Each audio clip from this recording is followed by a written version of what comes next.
मिले 20 साल बाद, 25 साल बाद शादी जब हुई, 20 साल, 25 साल, 30 साल, तो जीवन के 20 साल बाद पति मिले।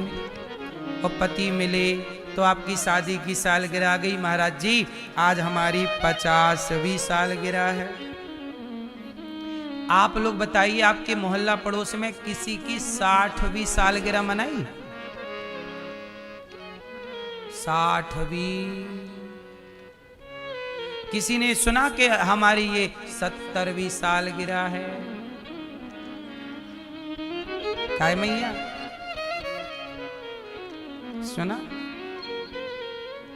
50वीं सालगिरह तक तो सुनने में आता है, 60वीं भी हो सकती है, पर 70वीं बहुत कम। ढूंढ लो तो कोई करोड़ों में, कोई लाखों में। क्यों भैया?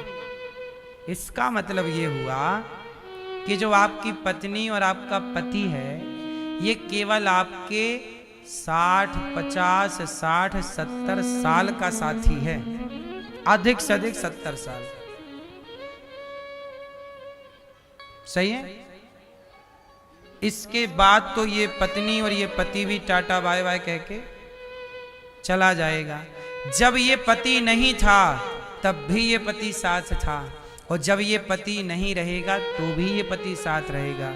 ये पति तो जिंदगी के साथ का है, और उसमें भी जिंदगी के पहले पड़ाव पर नहीं था और आखिरी पड़ाव पर नहीं रहेगा।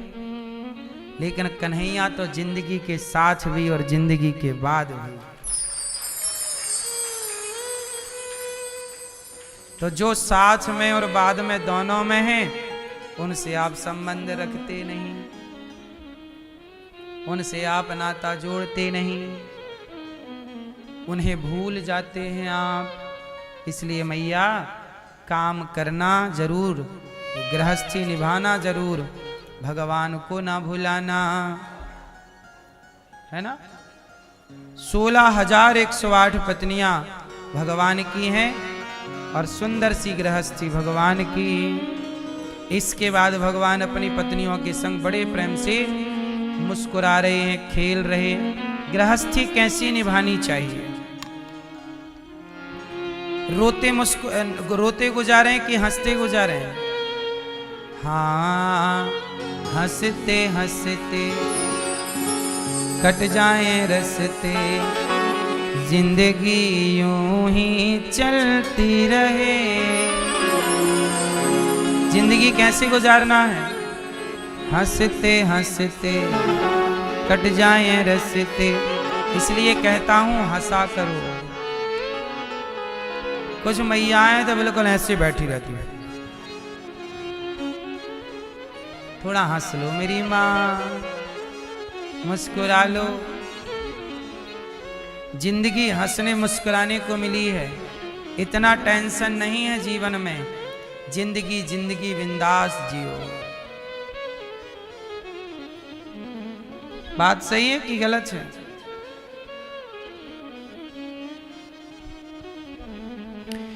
कल किसने देखा है आज हम खोएं क्यों, और जिन घड़ियों में हंस सकते हैं उन घड़ियों में रोएं क्यों। गाए जा मस्ती के तराने, ठंडी आहें भरना क्या। मौत आएगी तो मर भी लेंगे, मौत से पहले मरना क्या। मुकद्दर का लिखा मिटता नहीं आंसू बहाने से, मुकद्दर का लिखा मिटता नहीं आंसू बहाने से। जो होनी है वो होके रहेगी किसी भी बहाने से। इसलिए जो होना है वो होगा, जो नहीं होना वो नहीं होगा, और जो हो रहा है नहीं हो रहा वो सब इनकी मर्जी से। हम क्यों परेशान हैं? आपकी मर्जी कहीं नहीं चलती। क्यों मैया? लोग क्या कहते हैं, हमारी सास हमारी पसंद की नहीं है। हमारी सासों से पूछो, बोले हमारी बहू अच्छी नहीं है। भगवान इनसे पूछते कि चलो मैया बताओ कैसी बहू लाऊं तुम्हारे लिए, तो मैया ना जाने क्या क्या लिखवा देती भगवान, ऐसी ऐसी ऐसी। और बहुओं से पूछते कैसी सास चाहिए, तो बहुएं तो लिखवाती गूंगी हो और कुछ होए ना हो। बोले ना बस। बहुएं यही बोल दी, भगवान ऐसा करो कि आप सास सब ठीक हैं, इसे बोलने मत दो ज्यादा, है ना। पति कैसा चाहिए यदि भगवान देते कि चलो पति की पसंद बताओ कैसा चाहिए, तो सोचो भगवान को अलग से मशीन रखनी पड़ती, क्योंकि जो तुम्हारी रिक्वायर है उस हिसाब से उनके सॉफ्टवेयर में है ही नहीं, सिस्टम में ही नहीं है। आज की कामनाएं इतनी है, कोई कह रहा काला चाहिए, कोई कह रहा गोरा चाहिए, कोई कह रहा लंबा चाहिए, कोई ठिगना चाहिए। और सबसे बड़ी बात, भगवान से एक बात महिलाएं बोलती कि ऐसा पति दो भगवान जो हमारी बात माने। पत्नियों की एक ही समस्या, हमारा पति हमारी बात नहीं मानता। और पतियों से कहो कि तुम्हें कैसी पत्नी चाहिए, तो पुरुष लोग बता दे भगवान ऐसी होए कि बस हमारी बात माने, हम कहें यहां बैठो तो बैठ जाए। पत्नियां कहती हैं हमारी नहीं मानते, पति कहते हमारी नहीं मानते, भगवान जाने कौन किसकी नहीं मानता। और झगड़ा इसी का है कि हमारी नहीं मानते, हमारी नहीं सुनते। इसलिए हम कहते हैं कि भगवान एक टाइम बाद तुम्हें बहरा कर देता है, लेकिन तुम हो कि मशीन ठूस के फिर सुनती हो पड़ोसन में क्या चल रही है। हाँ? भगवान कहते हैं कि इस प्रपंच से दूर रहो, इसलिए बहरा कर दिया, लेकिन नहीं,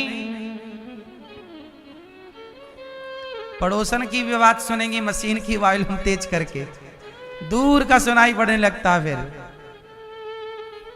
हाँ?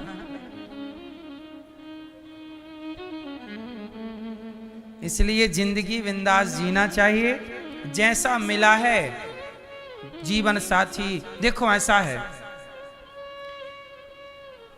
देखो बबूल के बगीचे में आप गए, माना कि बबूल के जंगल में गए, अब आपके पास ऑप्शन नहीं है कि आप जंगल चेंज करें, इसलिए बबूल के जंगल में गए हो तो बच बच के चलना ही समझदारी है, क्योंकि जंगल आप बदल नहीं सकते। पत्नी जैसी है, पति जैसा है, सास ससुर बेटा बेटी, देवर देवरानी जेठानी जैसी जो है वो वैसा ही रहेगा, आप बदल नहीं सकते। इसलिए उन्हीं के संग जीने की आदत बना लो और उस हाल में भी खुश रहो, क्योंकि परिस्थितियों को आप बदल नहीं सकते, लेकिन उस हाल को भी आप बेहतर जी सकते हैं यदि समझ है तो ये बातें हैं, और समझ ही नहीं है तो फिर ये बातें आप पे लागू नहीं होगी। क्यों जी? राम को वनवास जाना है, बोलो हाँ। अब राम जी बदल नहीं सकते वनवास, अब उस वनवास में 14 साल गुजारने हैं, अब रो के गुजारो या हंस के गुजारो, मर्जी राम की है। तो राम ने कहा जब गुजारने ही हैं तो रो के क्यों गुजारे, हंस के गुजारे। राम जी 14 साल ऐसे गुजारे कि उनके वो 14 साल ही आज तक याद हैं, 15वां साल राम का किसी को याद नहीं। जबकि राम धरती पे 11,000 वर्षों तक रहे, पर वो 11,000 की हिस्ट्री कोई नहीं जानता, क्या हुआ कोई नहीं जानता, वो 14 साल सब जानते। 14 साल में जो जो घटनाएं घटी, जन्म से लेके 14 साल वो राम राजा बन गए। राजा बनने के बाद की केवल सीता मैया के वनवास की बातें ही जानते हैं अधिकतर लोग, बाकी 13,000 भागवत जी के अनुसार 13 और वाल्मीकि रामायण के अनुसार 11,000 साल तक राम जी राज्य किए। अब कहां 11,000 साल और कहां 14 साल, कौन से लम्हे जानते हैं राम के? केवट से मिलना, सबरी से मिलना, रावण को मारना, हनुमान जी से मिलना, ये सारी कथाएं उन 14 साल के अंदर की कथाएं। बोलो हाँ। तो राम को वनवास जाना ही है तो रो के क्यों जाएं? आपको पति मिला है, अब रो के क्या करोगी मैया? हंस के गुजारो अपना वक्त। पत्नी मिली है, अब जैसी मिली है, रो के क्या पाओगे? अब जैसी मिली है गुजारो। क्यों मैया? अब किसी को ब्रांडेड मिल गई पत्नी, किसी को चाइना मॉडल मिल गई, किसी को पति ब्रांडेड मिला तो किसी को चाइना मॉडल मिला लोकल। अब जैसा है भैया, अपने अपने बजट से मिलता है सब। भैया आपकी बहू कैसी है? ब्रांडेड है कैसे? China model. भैया आपकी बहू कैसी है? ब्रांडेड है? नहीं है, चाइना मॉडल है।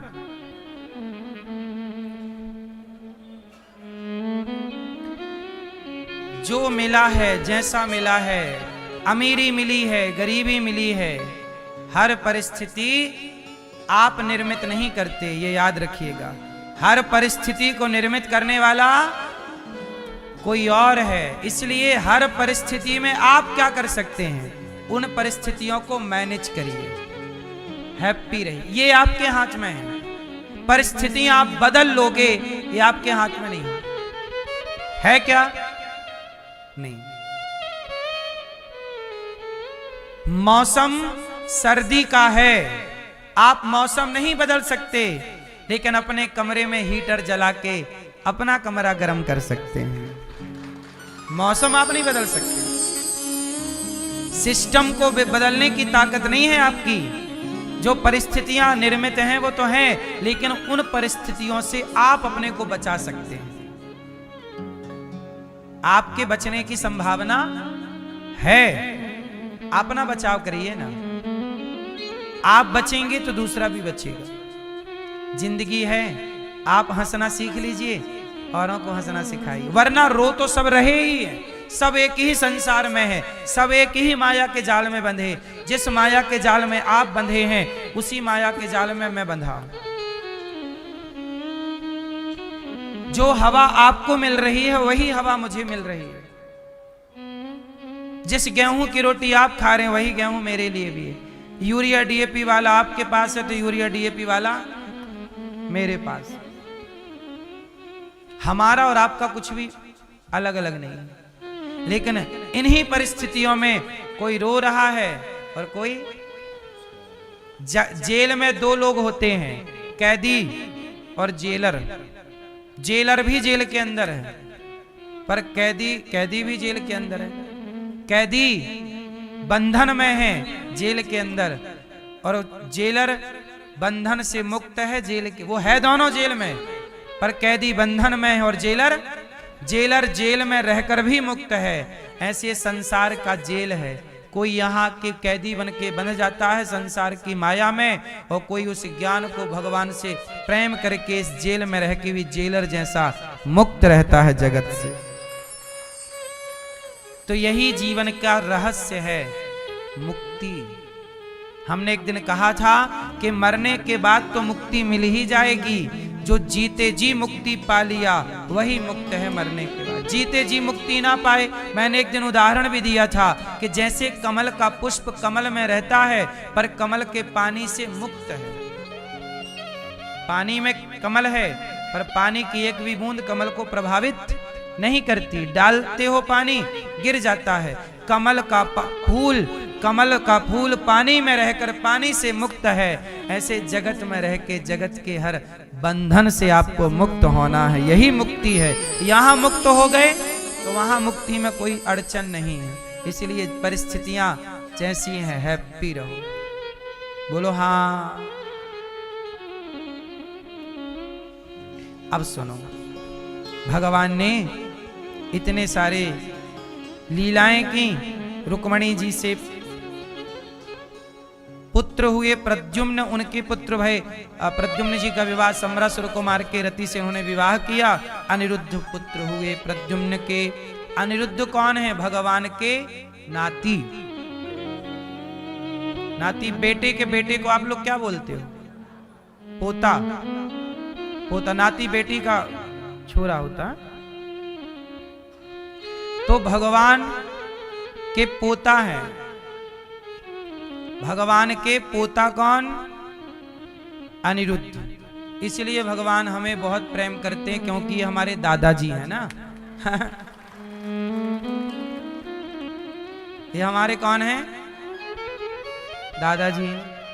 इसलिए ये बहुत प्रेम करते हैं ठाकुर जी। हम इसलिए देखो हमारा जन्म कहाँ हुआ, लेकिन बिहारी जी ने अपने धाम में बुला लिया, यहीं रहो। तो दादाजी को पोता बड़ा पसंद है, नहीं है?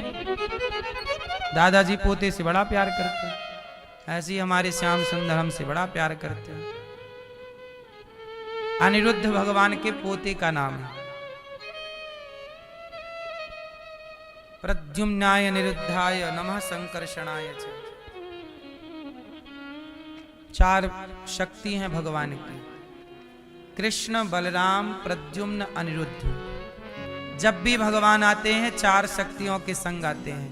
त्रेता में आए राम, लक्ष्मण, भरत, शत्रुघ्न, ये त्रेता। द्वापर में आए कृष्ण, बलराम, प्रद्युम्न, अनिरुद्ध। 4 शक्तियां यहां।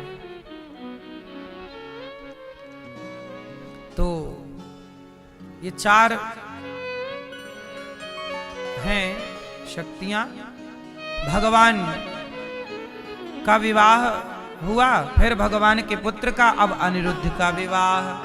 अनिरुद्ध का विवाह उषा के संग हुआ। चित्रलेखा ने मदद की, बाणासुर पे भगवान ने कृपा की। अब अनिरुद्ध का भी विवाह हो गया।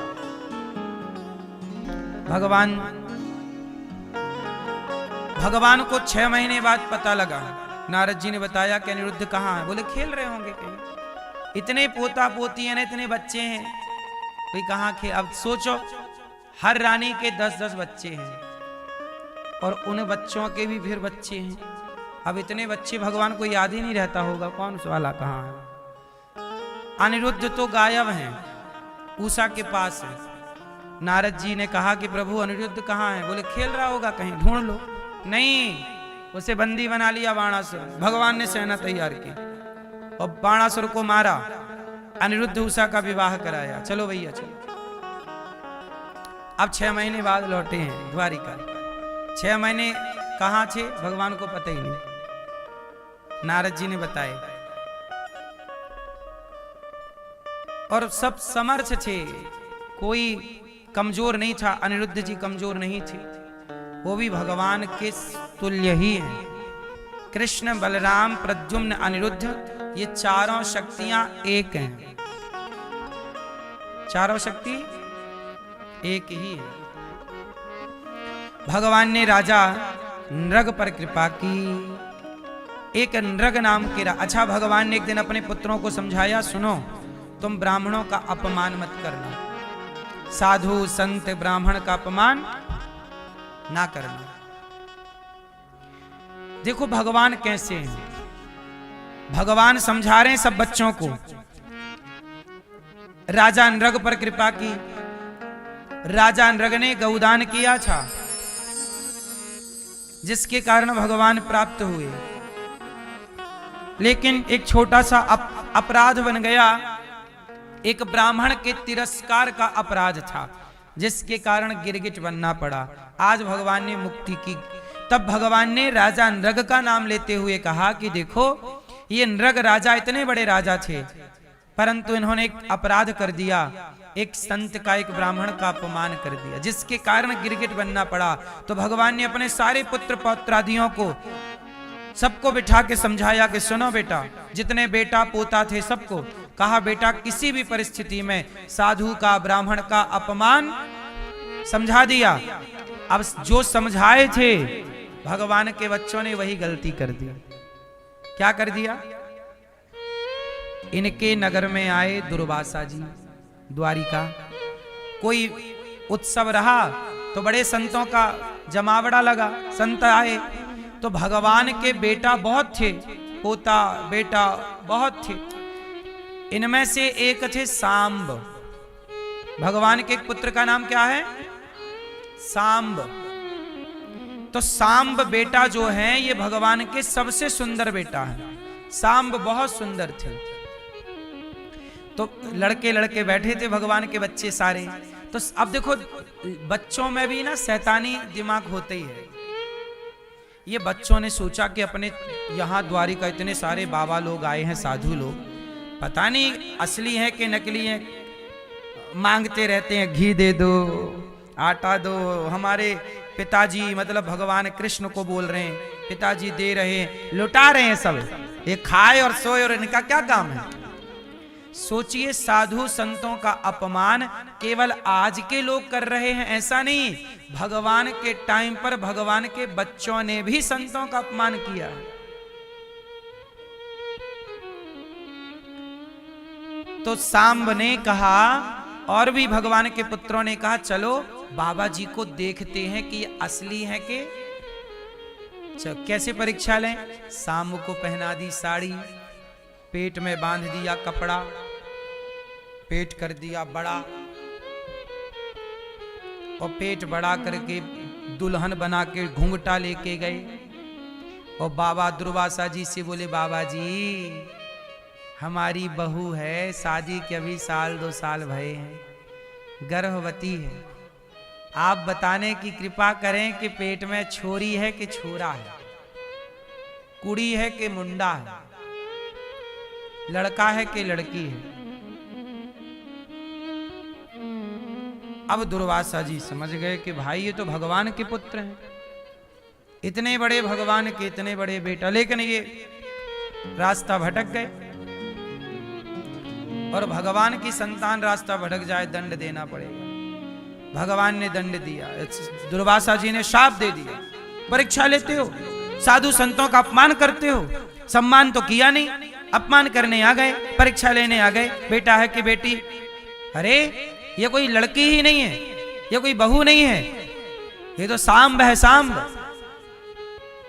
लड़के को तुमने लड़की बना रखा है, जाओ इसके पेट में ना बेटा होगा ना बेटी, तुम्हारे वंश का नाश करने वाला मूसल होगा। लो भैया कपड़ा हटाया, उस सांब के पेट से सचमुच मूसल निकला। अब शाप तो शाप है, मूसल निकला तो ये सारे बच्चे डर गए, और जब डरे तो उन्होंने क्या किया, उस मूसल को पत्थर में घिसा, तो घिसा तो चूरा हो गया, चूरा करके समुद्र में फेंक दिया। आखिरी घिसते घिसते एक जरा सा हिस्सा बचा, आप कुछ भी घिसोगे जरा सा इतना सा रह जाएगा, तो वो इतनी सी कील वो भी समुद्र में फेंक दी। संयोग से वह कील एक मछली निगल गई, चूंकि छोटी थी कील तो मछली के पेट में रह गई। मछुआरे ने मछली को पकड़ा और बाजार में बेचा, फाड़ा, तो उसके पेट से कील निकली। तो जरा नाम के व्याध ने अपने बाण में वही कील सजा ली और उसी कील से, उसी बाण से भगवान के चरणों में उसने बाण मारा। संत का शाप कहां जाए। और भगवान कृष्ण के जितने भी पुत्र पौत्र आदि थे, सारे लोग आपस में लड़के समाप्त हो गए। आपस में क्या हो गई? लड़ाइयां। विनाश तब ही होता है जब हम आपस में लड़ जाएं। ये कथाएं ये समझा रही हैं कि आपस में लड़के तो भगवान के बच्चों का भी पतन हो गया, तो हम और आप आपस में लड़ेंगे तो हमारे भारत का ना नुकसान हो जाएगा। इसलिए आपस में नहीं लड़ना चाहिए। अब लो भैया, भगवान ने पौंड्रक काशीराज द्विविद का उद्धार किया है। जरासंध के जेल से 20,800 राजाओं को मुक्त किया। सबने कहा कृष्णाय वासुदेवाय हरये परमात्मने प्रणतक्लेशनाशाय गोविंदाय नमो नमः। सबने भगवान की स्तुति की, भगवान ने सबको मुक्त किया। शिशुपाल ने भगवान को गालियां दी, गालियां देने वाले को भी भगवान ने माफ किया। जब उसने अति की तो सिर काट दिया। शाल्व दंत वक्र को भगवान ने मारा है। भगवान के एक परम मित्र हुए हैं सुदामा। भगवान के मित्र हैं सुदामा। कहाँ के मित्र हैं ये? उज्जैन। उज्जैन में मित्रता हुई, रहने वाले पोरबंदर के, पर मित्रता कहाँ हुई? उज्जैन। उज्जैन में सुदामा जी रहते गए पढ़ने के लिए। संयोग से वहीं भगवान कृष्ण गए पढ़ने के लिए, और दोनों की भेंट एक ही गुरुकुल में गुरु सांदीपनी जी के यहाँ हुई। दोनों में अंतर बहुत था। क्या?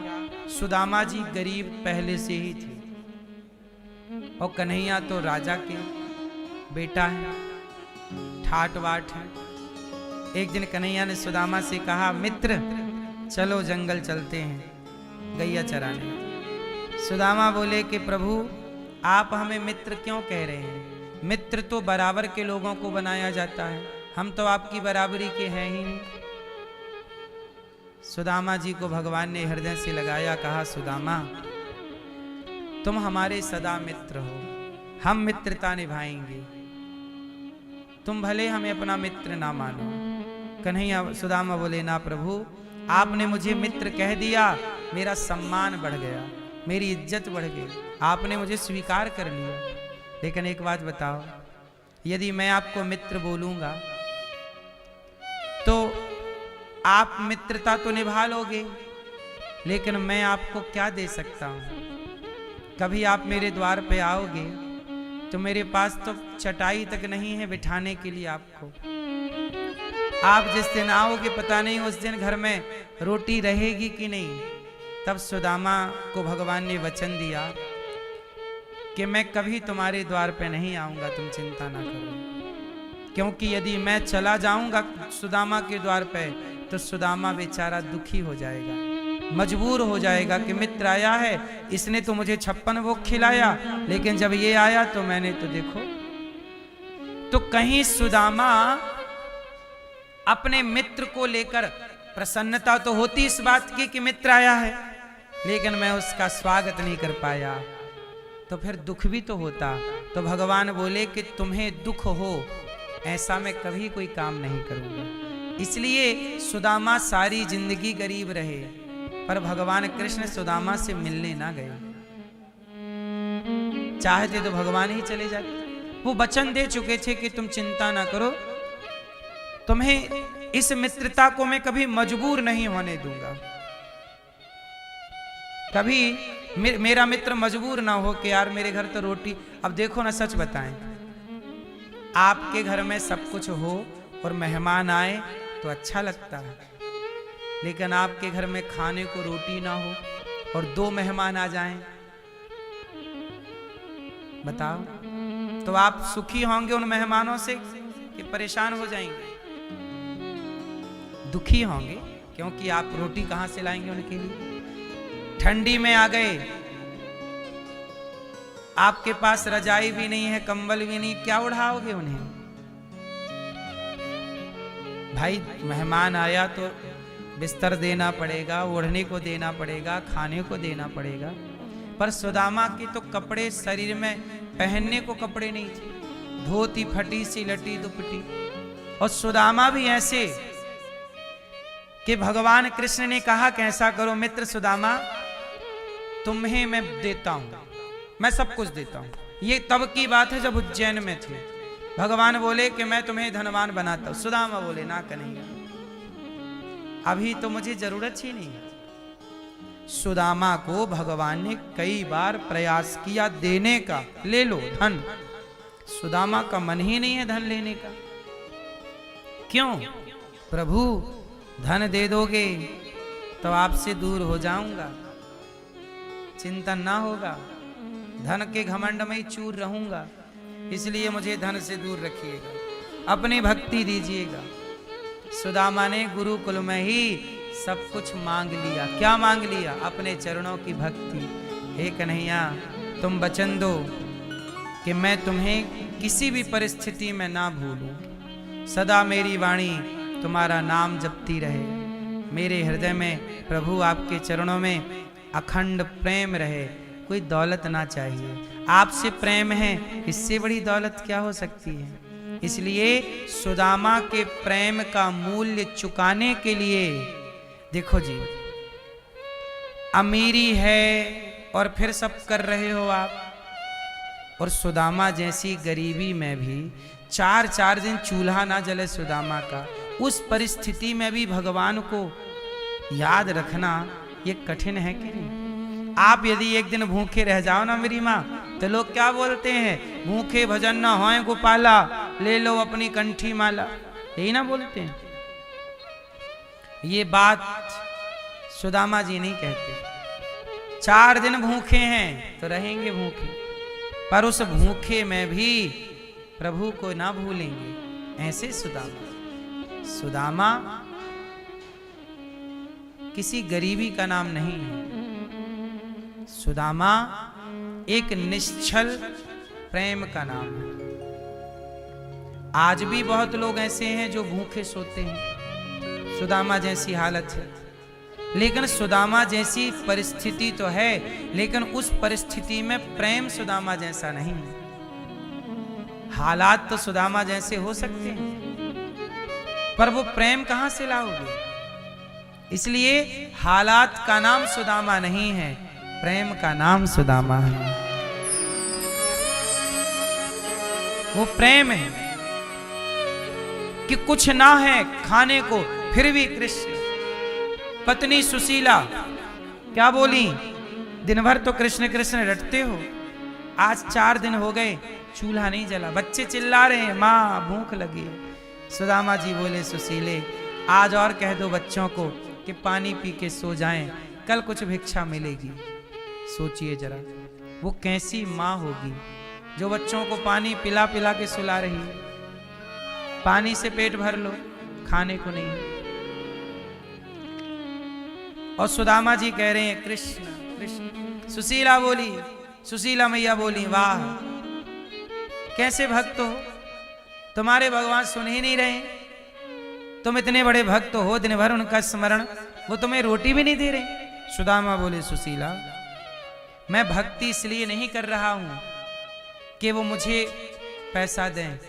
यदि मैं पैसे के लिए भक्ति करूं तो मैं भक्त कहां, मैं तो व्यापारी हो गया कि मैं तुम्हारा माला जप रहा हूं, चलो पैसे लाओ, माल लाओ, माला और माल, मैं जपूं माला तुम दो माल, ये तो व्यापार है। तो मैं कन्हैया से कोई बिजनेस कर रहा हूं क्या? प्रेम है सुशीला। और ये गरीबी ये मेरे भाग्य का फल है, मेरे भाग्य में भूखा रहना लिखा है, मैं कैसे बदल लूं? जो है उसे भोगना पड़ेगा सुशीला। मैं भगवान को क्यों परेशान करूं कि भगवान मेरा भाग्य बदल दो? नहीं, यदि मैं गरीब हूं तो हूं, रोटी नहीं मिल रही है कोई बात नहीं, मैं अपने लिए प्रभु को क्यों परेशान करूं? मेरा भाग्य क्यों बदला जाए? जो मेरे भाग्य में दुख है मैं रो के क्यों काटूं, मैं प्रसन्नता से काट लूं। भूखे तो रहना ही है, तो भूख में फिर रोए क्यों? उसमें भी प्रसन्न रहे। वाह प्रभु ये आपकी लीला है। देखो जरा ऐसी संतुष्टि, ये सुशीला और सुदामा की बातें हैं दोनों के बीच की। ऐसी परिस्थितियों में भी इतना पॉजिटिव कौन रह सकता है भाई? यही भक्ति है मेरी माँ।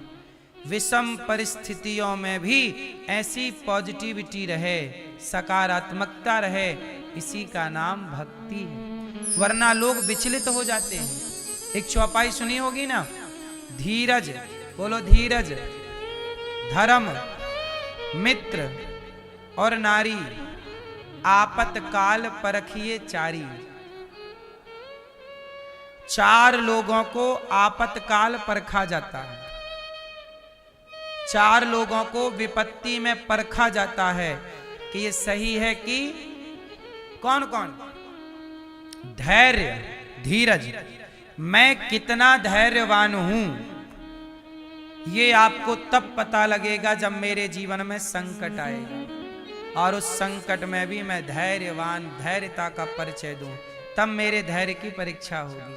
अभी तो मैं धैर्य रखा हूं क्योंकि अभी मेरा पेट भरा है, पर मैं 4 दिन भूखा हूं, और भूखे रह के भी मैं आपके साथ अच्छे से बिहेव कर रहा हूं, व्यवहार कर रहा हूं। मैं भीतर से दुखी परेशान हूं, फिर भी मैं अपने काम ठीक कर रहा हूं, ये धैर्य है। वरना आदमी विचलित हो जाता है। एक दिन किसी को नाश्ता ना मिले, एक दिन किसी को भोजन ना मिले, देखो तांडव चालू होता है।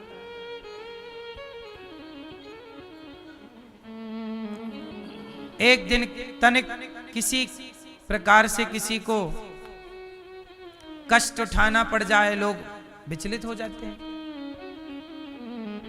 तनिक भी समझौता नहीं करते। पलंग में सोना है तो पलंग में ही सोएंगे, जमीन पर नहीं सो सकते। धैर्य, विषम परिस्थिति में धैर्य की पहचान होगी। धीरज, आप कितने धैर्यवान हैं। देखो अभी कुछ महीनों पहले भारत की तमाम मीडिया ने मुझे कितना गलत गलत बोला। हमने लिव इन का विरोध किया था और वो लोग बोल रहे थे कि आप लिव इन का विरोध क्यों कर रहे हैं। इतना कुछ बवंडर हुआ, लेकिन हमने अपने धैर्यता से, अपने धैर्य पूर्वक अपना कार्य किया। इस विपत्ति में भी धैर्य क्यों गवाएं। लोग हमें गालियां दे रहे हैं तो देते रहो, हम क्यों बोले। इसलिए हमें कोई गाली भी देता है हम रिप्लाई नहीं करते। आप लोग सीखिए इन सब चीजों से। भगवान कृष्ण ने शिशुपाल की 100 गालियां सही, ये धैर्य है। तो विपत्ति में धैर्य काम करता है। तो परीक्षा कब? धीरज, धर्म।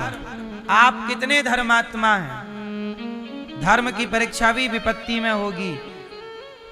हमारे यहां मुगलों ने तलवारें रखी गर्दनों में और कहा कि धर्म छोड़ दो, मर गए। गुरु गोविंद सिंह जी के 2 बच्चों को दीवार में जिंदा चुनवा दिया गया। छावा को पकड़ के चमड़ी नोच ली गई, पूरी चमड़ी उधेड़ दी गई और बोला गया कि तुम धर्म बदल लो। छावा ने कहा साहब मार दो, मर जाएंगे। स्वधर्मे निधनम श्रेयः पर धर्मो भयावह। मर गए, हमारे शहीद हो गए, बलिदान दे दिया, पर अपने धर्म का परित्याग नहीं किया। धीरज, धर्म विपत्ति के समय, वरना तलवार देख के आदमी डर जाए वो छोड़ दे, लेकिन नहीं। छावा की तो देखा ना,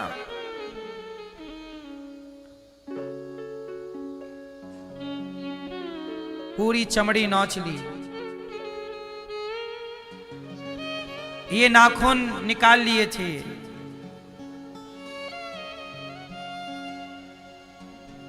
लेकिन धैर्य नहीं छोड़ा, धर्म नहीं छोड़ा, तब ना देश आजाद हुआ है। इसलिए मेरी मां, आजकल तो 1000 रुपया लेके कुछ लोग अपना धर्म बदल लेते हैं, अन्य जगह चले जाते हैं। 100, 200, 500, 1000, 5000 में धर्म छोड़ दिया। जो मर गए और धर्म नहीं छोड़ा, एक उनको देख लो। और आज का आदमी 1000, 2000 में ही धर्म छोड़ देता। धीरज, धर्म, धर्म की परिभाषा, धर्म कब समझ में आएगा? विपत्ति। धीरज, धर्म, मित्र। मेरा मित्र मित्र है कि धोखेबाज है, कब पता लगेगा? जब मेरे पर मुसीबत आएगी। और मेरा मुसीबत में मेरा साथ यदि मेरे मित्र ने दिया तो वो असली है, और मुसीबत देख के भाग गया तब तो वो नकली था। इसलिए मुसीबतें भी जरूरी हैं। पता लग जाता है कि अपना कौन है और अपना कौन कचरा छट जाता है। वरना कल तक जो तुम्हारे मुंह पर कहते थे तुम्हारे लिए जिएंगे, तुम्हारे लिए जान दे देंगे, और अब मुसीबत आई तो फोन नहीं उठा रहे हैं। बोलो हाँ कि ना? तो विपत्ति पे पता चला ना, धीरज, धर्म, मित्र और नारी। नारी सब अच्छा अच्छा चल रहा है घर में, तब नारी खुश है। लेकिन घर में स्थितियां बदल गई। अमीरी थी, अपने आप गरीबी आ गई। उस गरीबी में भी पत्नी पति का साथ दे, वो नारी तो नारी है। वरना नारी कहे कि जी समय आपका बदल गया, हमने तो विवाह किया था कि आप बहुत बड़े आदमी हैं, और आप तो लो सड़क छापने के लिए, आपके पास तो कुछ भी नहीं है, अब हम आपके साथ नहीं रहेंगे। जो धन ना होने पर पत्नी अपने पति का साथ छोड़ देती हैं, ऐसी नारियां समाज में सम्मान नहीं पाती। सीता जी राम राजा बन रहे हैं, तब भी सीता जी राम के साथ हैं, और राम वनवास जा रहे हैं तब भी सीता जी राम के साथ है। ये नारी का धर्म है। कुछ नारियां ऐसी होती हैं जो पति का सुख में तो खूब आदर करती हैं और संकट आए तो साथ छोड़ के मायके चली जाऊंगी, तुम देखते रही हो। हाँ या ना? लेकिन सीता जी मायके नहीं गई, राम के साथ गई। हर परिस्थिति में जो अपने पति का साथ निभाए वो पत्नी, और हर परिस्थिति में जो अपने पत्नी का साथ निभाए वो पति। धीरज धर्म मित्र अरुनारी, आपत्काल परखिए चारी। 4 लोगों को विपत्ति के समय में परखा जाता है। ठीक है? इसमें पुरुष का भी नाम है, स्त्री का भी नाम है, धर्म का भी नाम है और धैर्य का भी नाम है। सुदामा जी का समय अभी अच्छा नहीं है, लेकिन अच्छा समय ना होने पर भी उन्होंने भगवान को याद रखा। हम लोगों का समय बिगड़ जाए तो भगवान को लोग गालियां देने लग जाते हैं। पहले पूजा करते थे, अब नहीं करते क्योंकि भगवान ने ये पूरी नहीं की मुराद। तो लोग अपने हिसाब से भगवान की भक्ति करते हैं। बोलो हाँ। सुदामा जी की पत्नी बोली कि अच्छा मित्र से मिल आओ। चले सुदामा, खाली कैसे जाएं, 4 मुट्ठी चिवड़ा लेके आई मैया, सुशीला बांध दिया। चले श्याम सुंदर से मिलने सुदामा, गाते हुए मन में हरे कृष्ण रामा।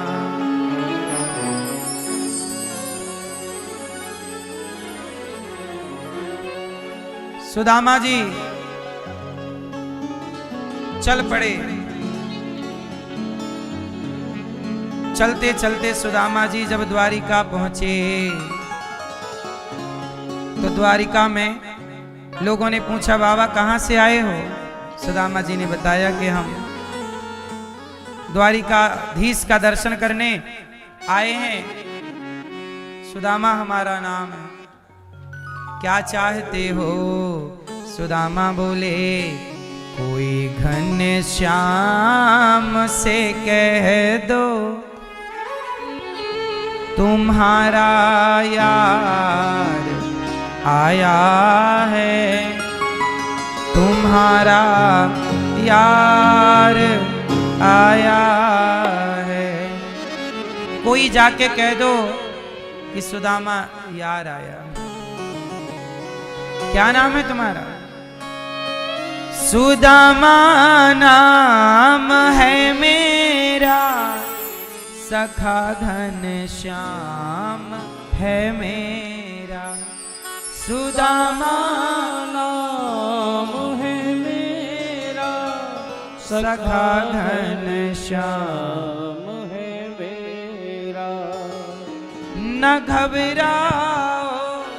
ए द्वारपाल, क्यों घबरा गया? द्वारपाल ने सुना कि ये मित्र हैं, घबरा गया। ऐसा कैसा मित्र? न घबराओ, कहो जाकर दिया है द्वार पर डेरा, दिया है द्वार पर डेरा। रहे हैं साथ वो कुछ दिन, यही अधिकार लाया हूँ, यही अधिकार लाया हूँ।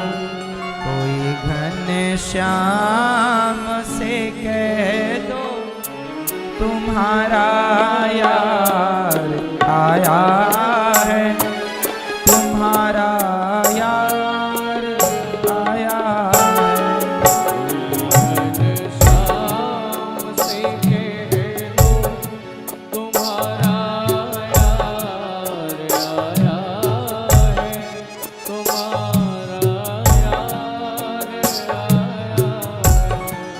कोई घन श्याम से कह दो तुम्हारा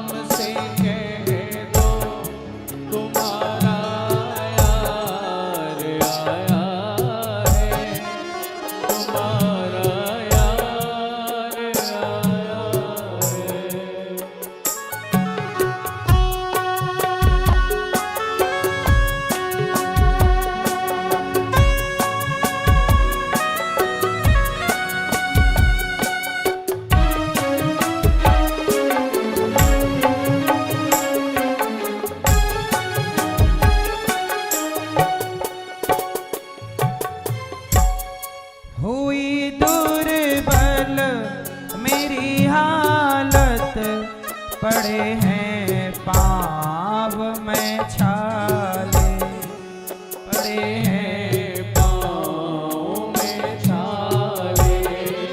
हुई दुर्बल मेरी हालत, पड़े हैं पाँव में छाले, पड़े हैं पाँव में छाले।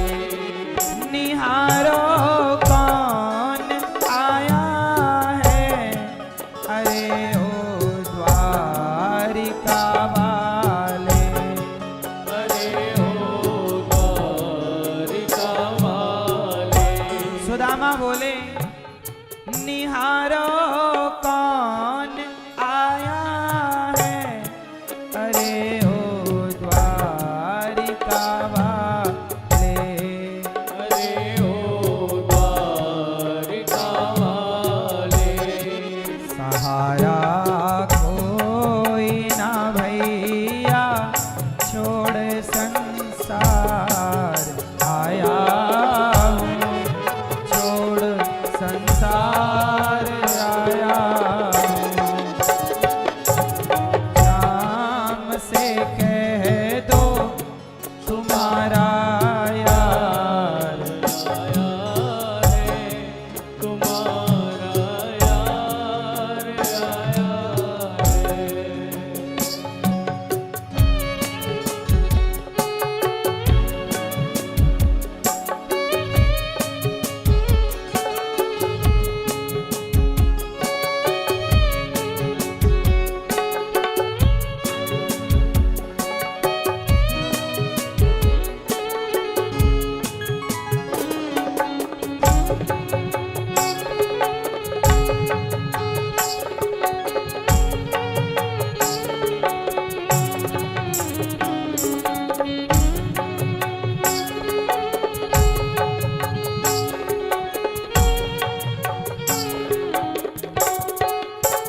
द्वारपाल गए, द्वारिकाधीश से कहा मित्र आप कन्हैया, आपके कोई मित्र आए हैं।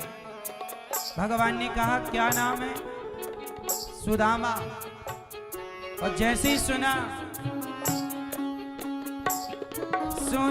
घन श्याम ने जब ये नंगे पाँव दौड़े थे, वो नंगे पाँव दौड़े थे। मुकुट सिर पर न था उनके, मधुर बंशी भी भूले थे, मधुर बंसी भी भूले थे। मधुर बंशी भी भूले थे। मधुर बंसी भी भूले थे। मेरे बचपन का है वो यार, वही अधिकार लाया हूँ, वही अधिकार लाया।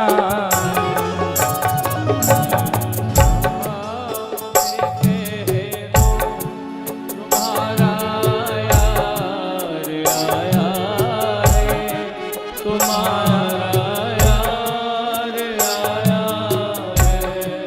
कोई घन श्याम से कह दो तुम्हारा यार आया है, तुम्हारा यार आया है। सुदामा द्वार पे खड़े हैं, क्या कह रहे हैं? हुई दुर्बल मेरी हालत, पड़े हैं पाँव में छाले, निहारो कौन आया है, अरे ओ द्वारिका वाले।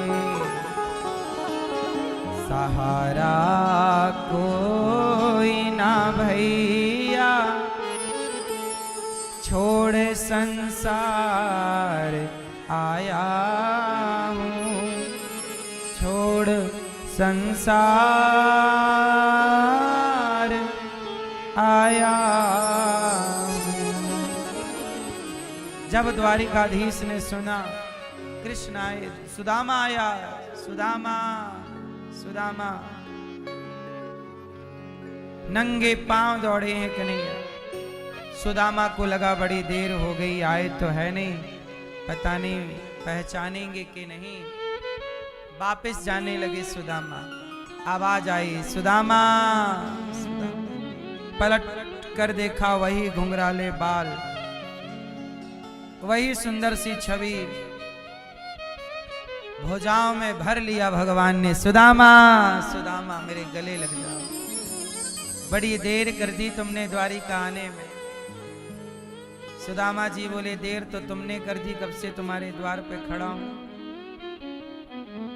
कन्हैया ने कहा देखो मैं तो आ ही गया, कोई अपने मित्र से मिलने में इतनी देर करता है। मैं नहीं आ सका आपके द्वार पर क्योंकि मैं वचनबद्ध था, पर तुम तो आ सकते थे। इतने समय बाद आए, अपने मित्र को याद किया, चलो ले गए, अपनी आसन पर बिठाए। रुक्मणी जी से कहा जरा जल लाओ, ब्राह्मण देवता के पांव पखारना। जगत के पालनहार भगवान ब्राह्मण के पांव धो करके, सुदामा के चरण धो करके समाज को संदेश दे रहे हैं भगवान कि देखो मैं भगवान होकर भी ब्राह्मणों का आदर करता हूँ, उनके चरण धुलता हूँ। तुम भी सदा साधु संतों का, ब्राह्मणों का आदर करते रहना। ये समाज के लिए शिक्षाएं हैं।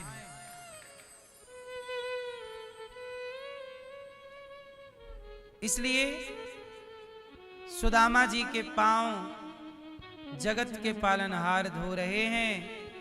रुक्मणी जी ने देर लगाई, देख सुदामा की दीन दशा,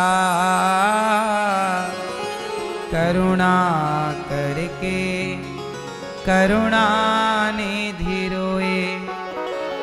पानी परात को हाथ छुओ नहीं, नैनन के जल से पग धोए, नैनन के जल से पग धोए। चरण धो रहे नेत्रों के जल से। वाह, ये काम भगवान ही एक गरीब को, एक भिखारी को इतना सम्मान कोई दे सकता है तो केवल भगवान दे सकते हैं, वरना आज कहां सम्मान इतना।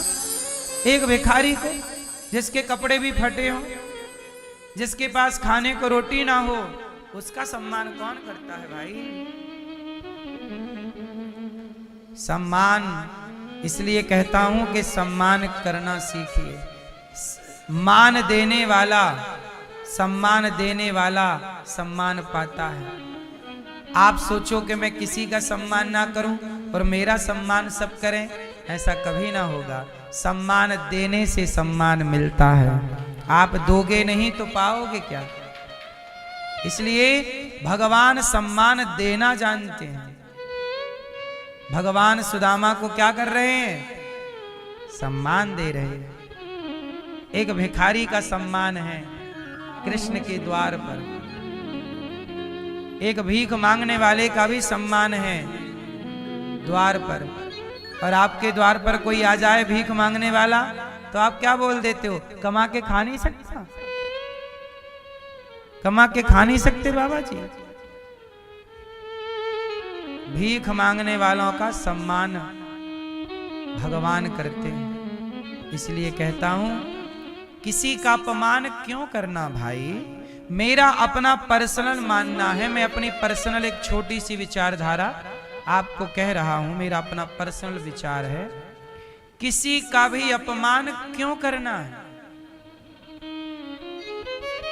गरीब का, अमीर का, हिंदू का, मुसलमान का, ईसाई का, पारसी का, किसी का भी अपमान क्यों करो। ना तुम हमारा करो ना हम तुम्हारा, क्यों करें।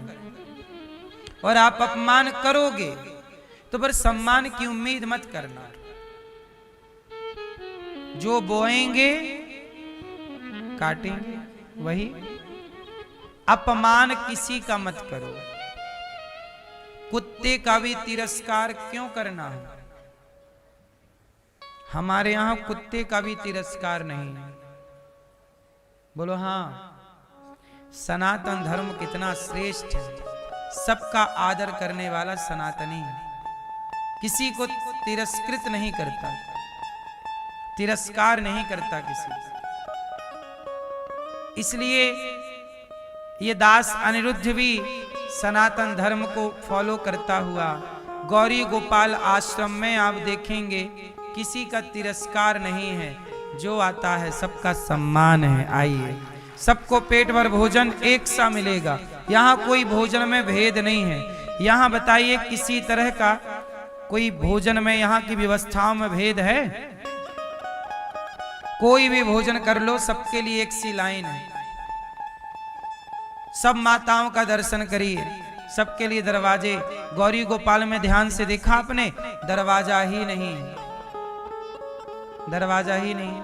आओ दर्शन करो सेवाओं का। भेदभाव ना हो, इसलिए यहां कोई भेदभाव नहीं रखता, सबका सम्मान है, सबका। आप भी सबका सम्मान कीजिए, सबकी इज्जत कीजिए। गौरी गोपाल आश्रम में 311 माताएं हैं। हमने आज तक किसी माँ से उनकी जात नहीं पूछी। ब्राह्मण माँ भी यहाँ रहती हैं, क्षत्रिय माँ भी, वैश्य माँ भी और शूद्र माँ भी।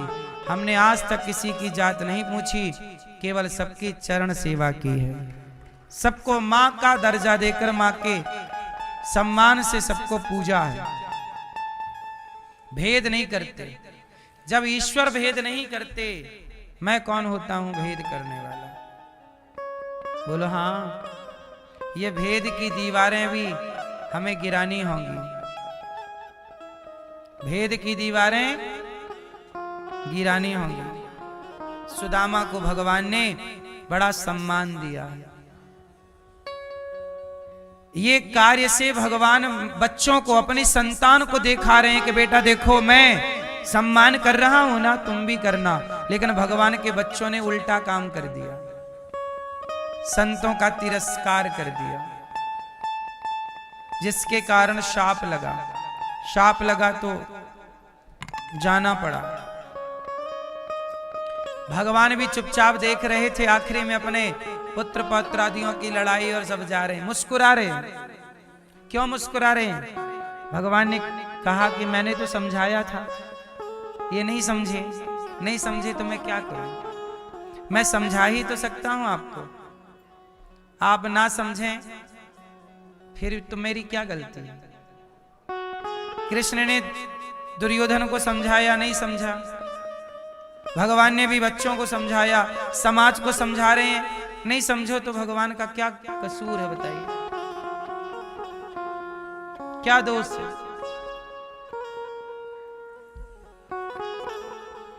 प्रिय भक्तों, सुदामा से भगवान ने कहा, भाभी ने क्या भेजा? 4 मुट्ठी चावल सुदामा जी से भगवान ने लिए, चिवड़ा। 1 मुट्ठी चावल भगवान ने खा लिया। और जब 1 मुट्ठी चावल खाए भगवान, दूसरी मुट्ठी खाने लगे तो रुक्मणी जी ने पकड़ लिया। प्रभु कच्चा है, बीमार पड़ जाओगे। भगवान ने सब कुछ दे दिया, ले पूरा दे दिया। विश्वकर्मा को बुलाया, विश्वकर्मा जी यहाँ आओ। जी प्रभु, क्या हुआ? सुदामा ने मुझे दिया है, अब जाओ तुम सुदामा को मेरी तरफ से दो। विश्वकर्मा जी बोले, कितना देना है? भगवान बोले, सुदामा ने सब कुछ दिया है मुझे। अच्छा, सुदामा ने सब कुछ दिया भगवान को, ये बात सही है कि गलत है? हैं? कैसे सही है? 4 मुट्ठी चावल ही तो दिए, सब कुछ कहां था? सब कुछ कहां था? उस समय सुदामा जी के पास केवल 4 मुट्ठी चावल की ही प्रॉपर्टी थी। टोटल सुदामा जी की टोटल संपत्ति कितनी है? ना पहनने को कपड़े, ना रहने को घर, बच्चे भी उघारे हैं, पत्नी भी साड़ी जो लोग फेंक देते थे वो ले आती थी सिल करके, सुशीला साड़ी पहनती थी। सुदामा जी के पास 4 मुट्ठी चावल, वो भी उधार मांग के लाए हैं सुशीला। सुदामा जी की पूरी संपत्ति कितनी है वर्तमान में? 4 मुट्ठी चावल। तो 4 मुट्ठी चावल संपत्ति है और वो पूरी दे रहे हैं। इसका मतलब हुआ कि सुदामा ने सर्वस्व अर्पण कर दिया।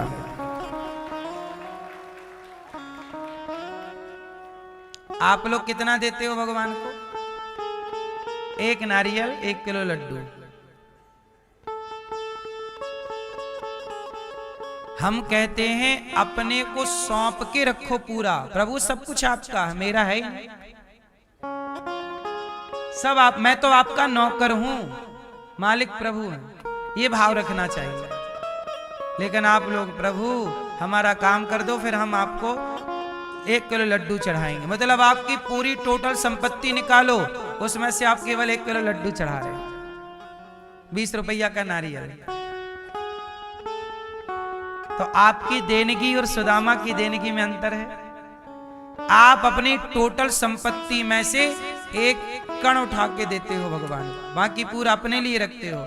उस सुदामा ने अपने लिए 1 ना बचाया, सर्वस्व अर्पण कर दिया।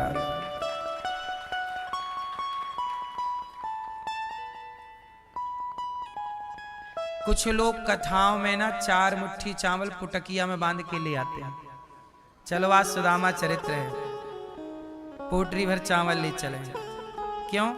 सुदामा के पास तो उतना ही था, इसलिए उतना लाए। तुम्हारे पास इतना ही था क्या? हम ये नहीं कहते कि तुम इतना भी लाओ, हम तो केवल एक बात की बात बता रहे हैं।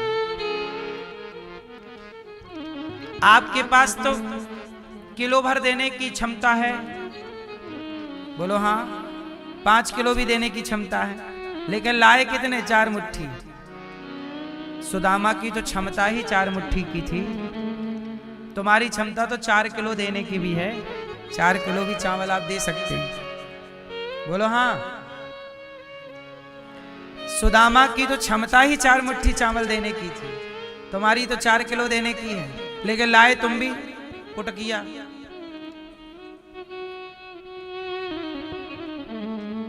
ये बात हमने केवल इसलिए बताई, आप ले जाते हो 4 मुट्ठी, वो भी अच्छा है आपका, ना ले जाओ वो भी अच्छा है, ले जाओ अच्छा, बात वो नहीं। हम एक बात केवल इसलिए बता रहे हैं कि आप लोग ये समझ लेते हैं कि उन्होंने किया तो हम भी वैसा ही करेंगे। अरे उस काम को करने के पीछे उनका भाव क्या था? क्रिया नहीं देखी जाती, क्रिया के पीछे भावग्राही जनार्दना। सुदामा ने 4 मुट्ठी इसलिए दिया क्योंकि उनके पास था ही इतना। भगवान ने 1 मुट्ठी खाली 4 मुट्ठी से कहा कि सुदामा ने मुझे सर्वस्व दिया है, तो विश्वकर्मा जी जाओ मेरी तरफ से सुदामा को भी सर्वस्व दे करके आओ। भगवान ने भी सब दिया। जब तुम पूरा समर्पण करते हो ना, भगवान भी पूरा समर्पण करते हैं। और जब तुम पाते इतना सारा हो और 4 रोटी भी तुम नहीं देते किसी को, तो भगवान बोलते हैं वाह, मैंने तो तुझे इतना दिया और तू किसी बूढ़ी वृद्ध माँ को गौरी गोपाल में 4 रोटी भी देने का भाव नहीं है, किसी साधु को भोजन देने का भाव नहीं है। तो भगवान बोले कि भाई फिर तुझे इतना देकर के फायदा क्या हुआ? भगवान भी तब प्रसन्न होते हैं जब आप लोग धन पा करके धन को धर्म से जोड़ने लग जाओ, अच्छे काम करने लग जाओ, अच्छे कामों में हाथ बढ़ाने लग जाओ, तब भगवान भी प्रसन्न होते हैं कि चलो मैंने सही व्यक्ति को धनवान बनाया है। और आप धनवान होके शराब पीने लग गए, मांस खाने लग गए, सुरा सुंदरी में बिगाड़ने लग गए तो भगवान भी रोते हैं कि राम राम किसे धन दे दिया। ये तो देखो लुटा रहा है बेकार। बोलो हाँ। इसलिए सुदामा जी को इतना सा लेकर इतना सारा दे दिया। इसलिए कहता हूं कि आप भी अपनी क्षमता के अनुसार, आप एक मुट्ठी देने के योग्य हैं तो एक मुट्ठी चावल दीजिए, 4 मुट्ठी देने के योग्य हैं 4 मुट्ठी दीजिए, 4 किलो देने के योग्य हैं 4 किलो दीजिए, 4 कट्टी 4 कट्टे देने के योग्य हैं, क्योंकि आपके दिए अन्नदान से यहाँ पर सब हजारों साधु संत भक्तों को अन्नदान होता है। आप देते हैं वो यहाँ संतों को मिल जाता है। सवेरे सवेरे यहाँ साधु संत भोजन करते हैं। भगवान तृप्त हो गए सुदामा के एक मुट्ठी। अच्छा, सुदामा ने भी अन्नदान दिया। क्या दिया? क्या दिया मेरी मां? सबसे बड़ा दान क्या है आप बताओ? सुदामा के पास कुछ नहीं था देने, 4 मुट्ठी चिवड़ा ले आए, चलो कुछ तो देंगे। इसलिए मुट्ठी भर अन्नदान भी बहुत है। यदि आप मुट्ठी भर भी दे रहे हैं तो भी बहुत है। इसलिए आप अपनी क्षमता से देखिए कि आपको ईश्वर ने कितनी मुट्ठी देने योग्य बनाया है। सुदामा जी ने एक मुट्ठी दिए, भगवान ने इतना कुछ दिया। आप सबके थोड़े थोड़े सहयोग से गौरी गोपाल में हजारों संतों को भोजन मिलता है। ये सवेरे की सेवा है, नित्य की। संत लोग आते हैं रोटी लेके, दाल चावल सब्जी खीर पूड़ी सब कुछ यहाँ पे सवेरे सवेरे मिलता है संतों के लिए।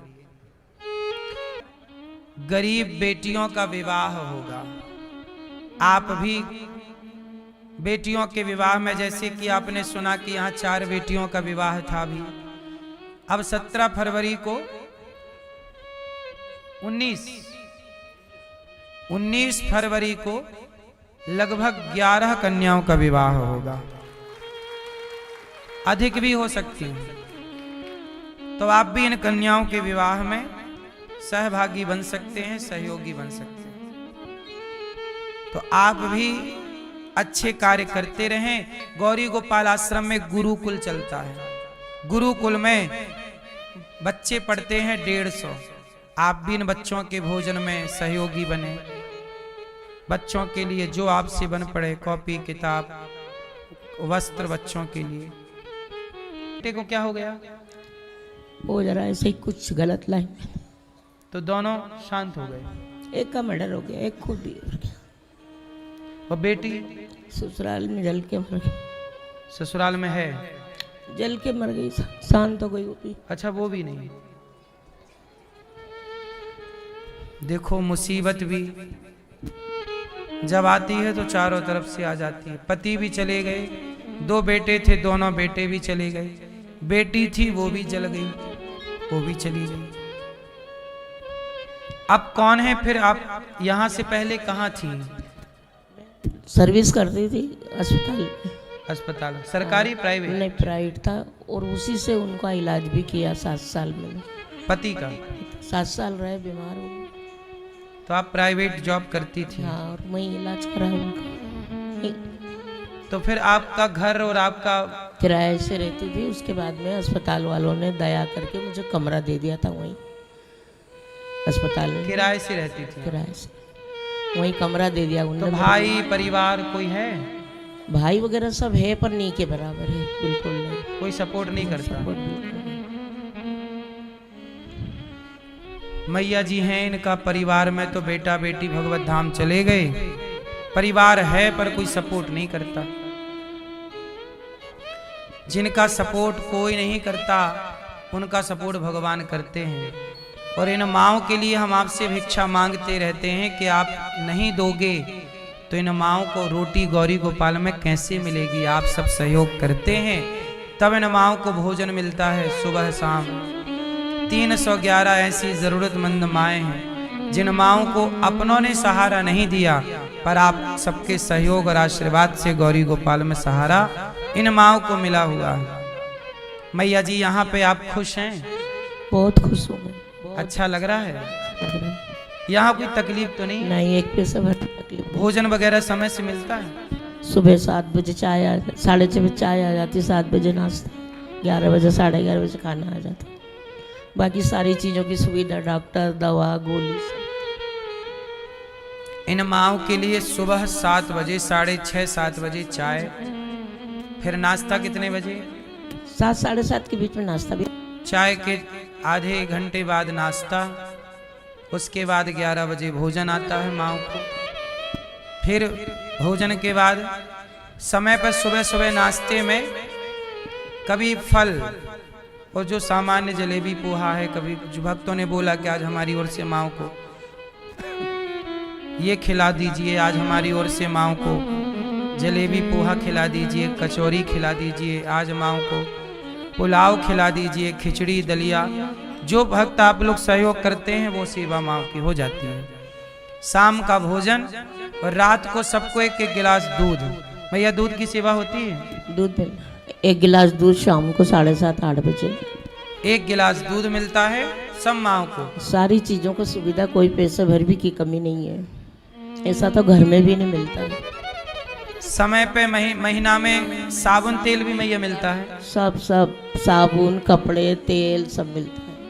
समय पर मैयाओं को साबुन, तेल, निरमा, मंजन, ब्रश, मैयाओं के कपड़े, सर्दी आ गई कंबल, जो जरूरत है सब कुछ, ये गृहस्थी है एक, और ये सब कुछ संचालित। अभी हमारी एक मैया बहुत वृद्ध हो गई हैं, तो वो बिस्तर पे पड़ गई हैं, पूरा इलाज हुआ है, अब अति वृद्ध हैं, शरीर बिल्कुल कमजोर पड़ गया, तो उनको वो बिस्तर पे ही हैं, उनके बिस्तर पे ही एक कार्यकर्ता महिला बहन है, वो उनको नहलाती है, उनके कपड़े साफ करती है, वॉशरूम कराती है, सब कुछ कराना पड़ता है। मैयाओं को साफ, जैसे बच्चे के लिए माँ सब करती है, उसका मलमूत्र धोती है, ऐसे यहाँ जो अति वृद्ध हैं, बिस्तर पर हैं, उनका मलमूत्र से लेके सारा कार्य ये दास अनिरुद्ध ही देखता है कि माँ की सेवा हो रही है कि नहीं। सब कार्यकर्ता लगे हुए हैं काम करने के लिए,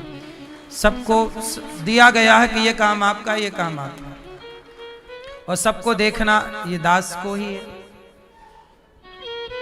आप भी इन माओं के कमरों में जाते हैं, किसी कमरे से आपको दुर्गंध नजर नहीं आती है।